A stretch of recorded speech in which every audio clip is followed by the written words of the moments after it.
Hello बच्चों, let us read this question. The question says plane harmonic waves of frequency 500 Hz are produced in air with displacement amplitude of 10 micrometer given that density of air is 1.29 and speed of sound in air is 340.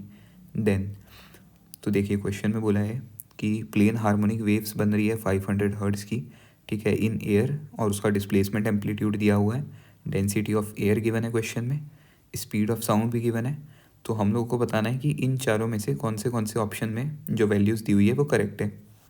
तो देखिए हाँ, हम लोग क्या करते हैं, जो first option है ना उसमें जितनी वैल्यूज़ दी हुई है उसको वेरीफाई करते हैं। तो देखो ये जो डिस्प्लेसमेंट है ना, इसके लिए प्लेन हार्मोनिक वेव्स के लिए डिस्प्लेसमेंट क्या लिख सकते हैं, epsilon is equal to A sine के एक्स माइनस ओमेगा टी। अब देखो इसमें प्रेशर का एम्पलीट्यूड हमें निकालना है, ठीक है। तो देखो प्रेशर का एम्पलीट्यूड, बेसिकली जो प्रेशर वेव होती है ना उसका रिलेशन होता है P is equal to minus B A के कॉस के एक्स माइनस ओमेगा टी। तो इससे ना पूरी प्रेशर एम्पलीट्यूड को, प्रेशर वेव को रिप्रेजेंट करते हैं। तो इसमें जो माइनस बी ए के वाला पोर्शन है ना वो प्रेशर एम्पलीट्यूड को रिप्रेजेंट करता है। तो ये जो बी ए के है ना इसको हम लोग पी नॉट से रिप्रेजेंट कर देते हैं। तो P not is equal to minus B A के को हम लोग लिख सकते हैं 2 पाई/λ, ठीक है। तो इसको हम लोग इस तरह से रिप्लेस कर देते हैं। तो पी नॉट को हम लोग आगे सॉल्व कर लेते हैं। देखो ये जो वेलोसिटी और बी का रिलेशन है ना, बी जो है बोल्ट्जमान कांस्टेंट, इसका जो रिलेशन है वो इस तरह से होता है v is equal to root B upon rho, ठीक है। तो इसकी वैल्यू को यहाँ पे हम लोग सब्सटीट्यूट कर देते हैं। तो ये बन जाएगा P not is equal to V square rho A 2 पाई/λ। अब जो लैम्डा होता है उसको हम लोग वेलोसिटी बाय फ्रीक्वेंसी लिख सकते हैं। तो यहाँ पे लैम्डा को भी हम लोग जो है सब्सटीट्यूट कर देते हैं, ठीक है। एफ हो जाएगी फ्रीक्वेंसी, वी हो जाएगी वेलोसिटी।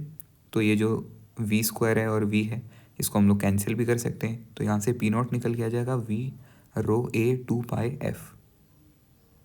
अब यहाँ से जो पी नॉट आ जाएगा, पी नॉट आ जाएगा 2 पाई इंटू 500 इंटू 10 × 10⁻⁶, ठीक है। वैल्यूज़ रखते जा रहे हैं, जितनी भी गिवन वैल्यूज़ है वो सारी हम लोग यहाँ पुट कर लेते हैं, इंटू 1.29 इंटू 340, ठीक है। तो पी नॉट यहाँ से निकल के आ जाएगा 13.8 न्यूटन पर मीटर स्क्वायर। तो देखो जो फर्स्ट ऑप्शन में लिखा है वो तो एकदम करेक्ट है। अब चेक करते हैं जो सेकंड ऑप्शन में वैल्यूज़ लिखी हुई है वो करेक्ट है कि नहीं। तो देखो एनर्जी डेंसिटी को हम लोग लिख सकते हैं, एनर्जी होती है half M V naught square. तो एनर्जी डेंसिटी होगी एनर्जी अपॉन वॉल्यूम, ठीक है। तो मास बाय वॉल्यूम करेंगे तो ये रो में कन्वर्ट हो जाएगा जो मास का टर्म है। तो ई बाय वी जो है एनर्जी डेंसिटी हो जाएगी half rho V naught square. अब देखो ये जो वी नॉट होता है ना, वी नॉट को हम लोग लिख सकते हैं ए ओमेगा, ठीक है। V naught is equal to A omega लिख सकते हैं। अब इसकी जो वैल्यूज़ है इसकी वैल्यूज़ हम लोग सब्सटीट्यूट कर लेते हैं। तो जो ई बाई वी एनर्जी डेंसिटी है वो हो जाएगा हाफ रो ए स्क्वायर, और जो ओमेगा है ओमेगा को हम लोग लिख लेते हैं 2 पाई/f, ठीक है। तो 2 पाई/f का जब स्क्वायर करेंगे तो 4 पाई² f² करके ये टर्म निकल जाएगी। अब इसमें हम लोग वैल्यूज़ पूरी पुट कर देते हैं। तो इसमें आप लोग जैसे वैल्यूज़ पुट करके अगर इसको सॉल्व कर लेंगे ना तो इसका आंसर निकल के आ जाएगा, जो एनर्जी डेंसिटी हमारी आ जाएगी, यहाँ पे हमारी एनर्जी डेंसिटी आ जाएगी 6.4 into 10⁻⁻⁴ joule per metre cube, ठीक है। तो ये सेकंड ऑप्शन से भी मैच कर रहा है, तो सेकंड ऑप्शन भी करेक्ट है।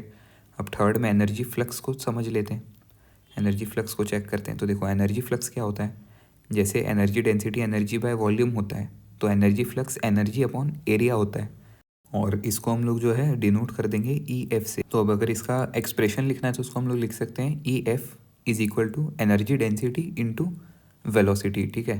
तो वेलोसिटी से जब इसको मल्टीप्लाई करेंगे किसको, एनर्जी डेंसिटी को, तो इसमें जो है एक डायमेंशन एक्स्ट्रा मल्टीप्लाई हो जाएगी, तो ये डेंसिटी से कन्वर्ट होकर फ्लक्स बन जाएगा, ठीक है।